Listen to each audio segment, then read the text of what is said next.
Genre, je vais devoir tout faire tout seul du coup. Parce qu'au final, ils sont partis sans prévenir. Donc en gros, je vais devoir improviser. T'as pas entendu? Je disais, genre, je vais devoir tout faire tout seul du coup. Parce qu'au final, ils sont partis sans prévenir. Donc en gros, je vais devoir improviser. Eh oui. Bon, on en reparle plus tard, je suis occupé là. Ok? Ciao. Bon, petite mise en scène avec le téléphone, ça me permet d'introduire la phrase que je veux vous faire étudier aujourd'hui. Genre, je vais devoir tout faire tout seul, du coup, parce qu'au final, ils sont partis sans prévenir. Donc, en gros, je vais devoir improviser. Genre, du coup, au final, en gros. Ce sont des mots qui sont très souvent utilisés en langage parlé en français. Ce sont des mots qu'on entend tout le temps à droite à gauche dans une phrase, qu'il faut savoir placer dans une phrase. Ce sont des mots qui grammaticalement ne sont pas toujours corrects, c'est pour ça qu'on ne les utilise pas à l'écrit aussi d'ailleurs, hein. Mais ce sont des mots à connaître et à savoir utiliser pour avoir l'air français en parlant. C'est le sujet du jour, alors concentrez-vous, on revient juste après ça.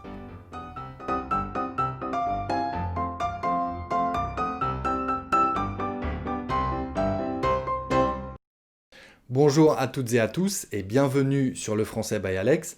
Alors sur cette chaîne, vous trouverez des leçons pour avoir l'air français en parlant, que ce soit avec des expressions à apprendre, des interjections à connaître pour avoir l'air français, des mots à placer dans des phrases ou des adverbes à connaître ou différents sens de verbes à maîtriser pour avoir l'air français en parlant. Voilà, c'est le sujet principal de la chaîne que j'ai créée, Le Français by Alex, c'est avoir l'air français en parlant. Donc si ça vous intéresse de développer ce sujet-là, eh bien abonnez-vous à la chaîne. N'hésitez pas à me dire en fin de leçon si vous avez aimé ou pas cette vidéo. Et puis n'hésitez pas à me soumettre d'éventuels sujets de futures leçons en commentaire. Ça nous permet voilà, de communiquer ensemble. Dans la leçon d'aujourd'hui, eh bien, je vous propose de continuer dans la lignée de cette leçon que je vous ai proposée il y a quelques temps, des mots à connaître pour avoir l'air français en parlant. Okay. Aujourd'hui, je vous en propose 4. Voici le premier. Du coup, qu'on entend très souvent dans les phrases au quotidien. Du coup, c'est une locution qui veut dire en conséquence, à la suite de quoi ou de ce fait. Ok? En conséquence, à la suite de quoi? De ce fait. Du coup, voilà. Du coup, crée un lien de causalité entre deux événements. Okay, il y a un effet de cause, causalité, c'est la cause, entre deux événements. D'accord? Exemple, il est arrivé en retard à son rendez-vous chez le médecin, du coup, il a dû patienter 1 heure. Il est arrivé en retard à son rendez-vous chez le médecin, du coup, il a dû patienter 1 heure. En conséquence, il a dû patienter 1 heure. Sauf que en conséquence, moi personnellement, je ne l'utilise jamais en langage parlé, j'entends. Hein. À l'écrit, oui, mais pas en langage parlé. On dira du coup.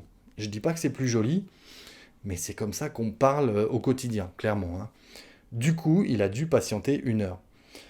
À la suite de quoi? À la suite de son retard, hein, il a dû patienter 1 heure. Ok?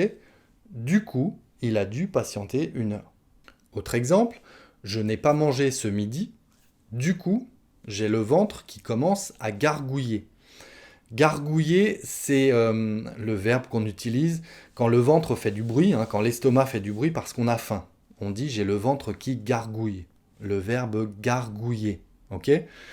Je n'ai pas mangé ce midi, du coup, j'ai le ventre qui commence à gargouiller. D'accord?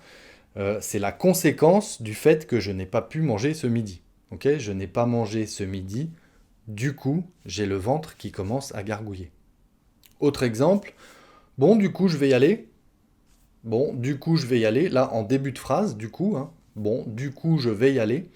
Je vais y aller. On doit faire la liaison d'ailleurs. Hein. Bon, du coup, je vais y aller.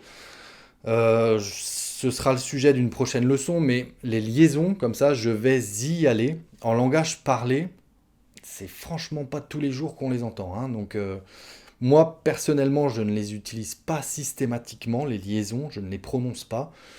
C'est peut-être une erreur, mais bon, chacun parle comme il a envie de parler aussi, hein. Écrire, c'est différent. Écrire, voilà, il faut bien écrire, il ne faut pas faire de fautes. Le langage parlé, voilà, un long débat qui sera peut-être abordé un jour, on verra plus tard. Moi, je ne les prononce pas systématiquement. Je vais y aller. Ok. Bon, si on parle rapidement, on dira je vais y aller. Bon, je vais y aller. Ça veut dire l'heure est arrivée, donc je vais y aller. J'ai fait la liaison. Ok. Bon, du coup, je vais y aller. Ça veut dire que un peu plus tôt dans la conversation, j'avais dit que je partirais à 3 heures de l'après-midi. Bon, on parle d'autre chose, etc. L'heure est arrivée, donc d'un coup, je vais dire bon, bah, du coup, je vais y aller. Ça sous-entend, bah, il est 3 heures. J'avais dit que je partirais à 3 heures. Il est 3 heures. Bon, bah, du coup, je vais y aller. Ok. Ça, c'est quand c'est utilisé en début de phrase. Bon, du coup, je vais y aller. Ok. Je vais partir. Le deuxième mot que je veux vous apprendre aujourd'hui, c'est genre. Genre. Bon, c'est un nom masculin qui a plusieurs définitions. Celle qui nous intéresse aujourd'hui, la définition de genre, c'est manière ou style. Hein. Style ou manière. Voilà, c'est la définition du mot genre qui nous intéresse aujourd'hui. Alors, des synonymes, ce serait attitude, comportement, façon, hein, un air, une apparence, en fait, hein, l'air qu'on donne à quelque chose, ou une apparence, une manière, un comportement, une attitude. Voilà, des synonymes du mot genre, tel qu'on l'utilise dans les cas que je vais vous présenter. Ok. Genre, c'est très souvent utilisé, alors peut-être par les gens un petit peu plus jeunes, je ne sais pas, très utilisé au quotidien, à l'excès, j'allais dire, très souvent, hein, on l'utilise. Les gens qui se servent de ce mot-là, c'est un petit peu comme carrément. Il y a des gens, ils disent tout le temps carrément dans toutes les phrases. Il y a des gens, ils disent tout le temps genre, au lieu de carrément. Hein. Genre, oui, genre, c'est comme ça, etc. Je vais vous montrer les exemples tout de suite. Alors, il faut le connaître, il faut l'utiliser, ce mot, pour avoir l'air français. Il ne faut juste pas l'utiliser à l'excès. Ok. Donc, exemple, genre, il me parlait comme s'il me connaissait depuis des années. Genre, il me parlait comme s'il me connaissait depuis des années. Ça décrit la manière dont il lui parlait. Hein, ça décrit le comportement de cette personne qui lui parlait. D'accord. L'attitude. Genre, il me parlait comme s'il me connaissait depuis des années. C'est le genre avec lequel cette personne lui parlait. Ok. Sauf qu'en langage parlé, c'est très souvent utilisé. Genre, il me parlait comme s'il me connaissait depuis des années. Voilà, c'est pour décrire l'attitude de la personne qui lui parlait. Autre exemple, tu penses que Jean, il va me laisser rentrer ? Tu penses que Jean, il va me laisser rentrer ?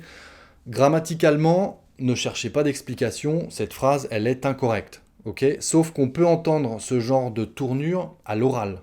D'accord ? C'est pour ça que je vous apprends ces formules-là. Tu penses que Jean, il va me laisser rentrer ?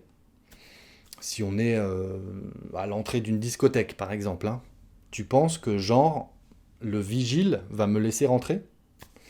Là, encore une fois, c'est voilà, ça décrit la scène. Genre, il va me laisser rentrer ou il ne va pas me laisser rentrer. Voilà, je dirais qu'ici, ça ne décrit pas forcément la manière. Là, c'est l'exemple typique d'une utilisation à l'excès du mot genre. Ok ? Mais je vous le montre parce qu'il est important de le connaître et il y a quand même beaucoup de gens qui parlent comme ça, surtout les jeunes. D'accord ? Un autre exemple, tu aurais dû voir la maison qu'on avait louée au bord du lac, genre trop mignon. Genre, ça donne envie d'y vivre toute l'année. Genre, trop mignon. Genre, ça donne envie d'y vivre toute l'année. Voilà, là c'est pour montrer à quel point cette petite maison était bien, était sympathique, était mignonne comme tout. Ok ? Et ça rajoute de l'intensité, j'allais dire, au fait que la personne adore cette petite maison en disant genre, ça donne envie d'y vivre toute l'année. C'est, voilà, je l'aime tellement cette petite maison que genre, ça me donne envie d'y rester toute l'année. Voilà, c'est le genre de sentiment que j'ai pour cette maison. Et quand elle dit genre, ça veut dire, tu comprends à quel point je l'aime cette maison? À tel point que, genre, j'aimerais y vivre toute l'année. Ok? Le troisième mot que je voulais vous montrer aujourd'hui, c'est au final. Au final.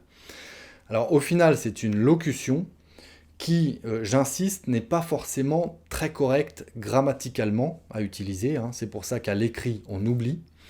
Même si dans un email, ça peut passer, ça fait un petit peu familier, ça dépend à qui on parle, hein, mais à éviter quand même, à éviter par écrit, vraiment, parce que grammaticalement, je ne vais pas développer, mais ce n'est pas très très correct. Ok?